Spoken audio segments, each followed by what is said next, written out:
सुरक्षा सलाहकार अजीत डोभाल ने खतरनाक जैविक हथियारों को चिंता का विषय बताते हुए इनसे निपटने की जरूरत पर जोर दिया। पुणे में आयोजित एक कार्यक्रम में उन्होंने क्षमता बढ़ाने और बायो डिफेंस, बायो सेफ्टी और बायो सिक्योरिटी की पुरजोर वकालत की। कोरोना महामारी का जिक्र करते हुए उन्होंने कहा कि महामारी ने दिखाया है कि खतरों को समय रहते भांपने की जरूरत है। बहुत से बायोलॉजिकल शोध वैज्ञानिक नजरिए से अहम है, लेकिन उनका दुरुपयोग हो सकता है। एनएसए का खुलकर जैविक हथियारों के बारे में बोलना इस खतरे की गंभीरता को दिखाता है। वैश्विक स्तर पर सुरक्षा के क्षेत्र में आ रहे बदलावों का जिक्र करते हुए उन्होंने कहा कि अब खतरा सीमाओं से हटते हुए समाज के अंदर तक आ गया है। एनएसए डोभाल ने अपने संबोधन में जलवायु परिवर्तन और उससे जुड़े खतरों का भी जिक्र किया। उन्होंने कहा कि पर्यावरण की बिगड़ती स्थिति और प्रदूषण आज का सच है। इंटरनेट मीडिया ने भी राष्ट्रीय सुरक्षा प्रबंधन का काम मुश्किल किया है। ऐसे में विज्ञान और प्रौद्योगिकी के क्षेत्र में विकास से कई खतरों से निपटना संभव हो सकता है। The deliberate weaponization of dangerous pathogens is a serious concern.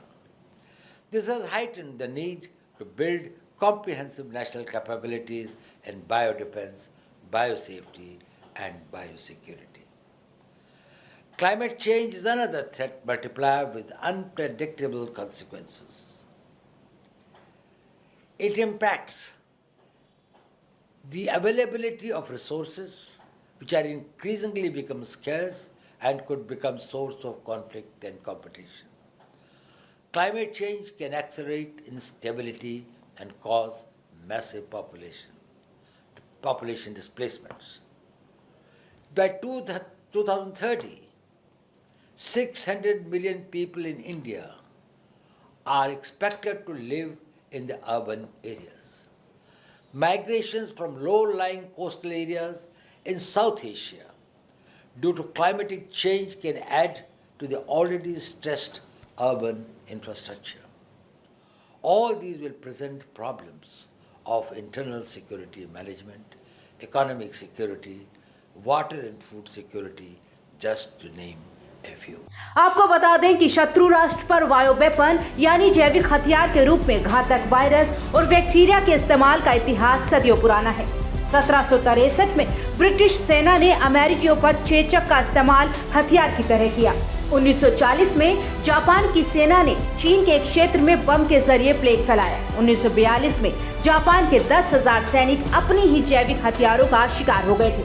जैविक हथियारों के इस्तेमाल पर रोक की शुरुआत 1925 में जेनेवा प्रोटोकॉल से हुई थी। इसमें जैविक हथियारों को रखने या बनाने पर नहीं, बल्कि प्रयोग करने पर रोक की बात थी। टीकरी बॉर्डर के बाद अब गाजीपुर बॉर्डर से बैरिकेड हटाने का काम शुरू हो गया है। बैरिकेड हटने के बाद गाजियाबाद से दिल्ली आने वाला रास्ता खुल सकता है। फिलहाल इस सड़क पर कृषि कानूनों की वापसी को लेकर पिछले साल नवंबर से किसानों का प्रदर्शन जारी है। फिलहाल सिर्फ बैरिकेड हट रहे हैं। प्रदर्शनकारी किसान अभी भी वहीं डटे हैं। जानकारी मिली है कि गाजीपुर बॉर्डर पर पुलिस ने सबसे पहले कटीले तार हटाने शुरू किए। इससे पहले गुरुवार रात टीकरी बॉर्डर से बैरिकेडिंग हटानी शुरू कर दी गई थी। दिल्ली की सीमा के पास गाजीपुर बॉर्डर पर किसानों के धरना स्थल पर लगे बैरिकेडिंग को पुलिस ने हटाया। वो दीवार हटा रहे, जो उन्होंने दीवार चीनी थी वो हटा रहे और रास्ते खुलेंगे। भाई हम भी अपनी फसल बेचने पार्लियामेंट पर जाएंगे, रास्ते खुलेंगे तो जाएंगे हम भी। और संयुक्त मोर्चा क्या फैसला करेगा उस पर करेंगे। रास्ते तो खुलने ही चाह। हम भी तो 11 महीने से बैठे के हमें दिल्ली जाना था, नहीं जाने दिया।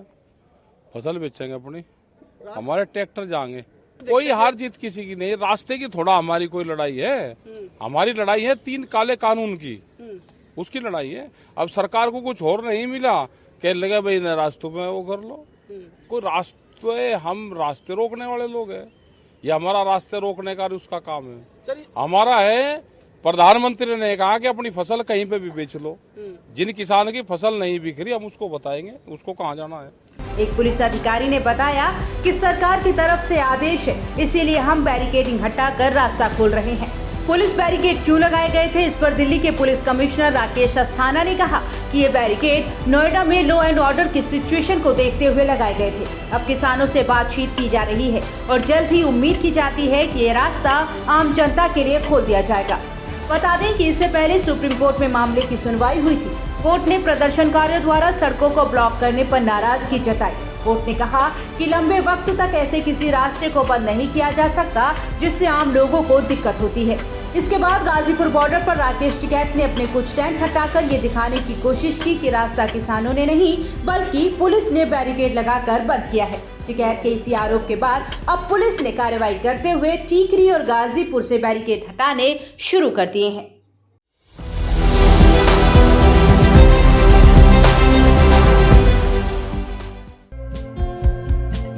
हमारे चैनल को लाइक, शेयर और सब्सक्राइब जरूर करें और नई अपडेट्स के लिए बेल आइकन दबाना ना भूलें।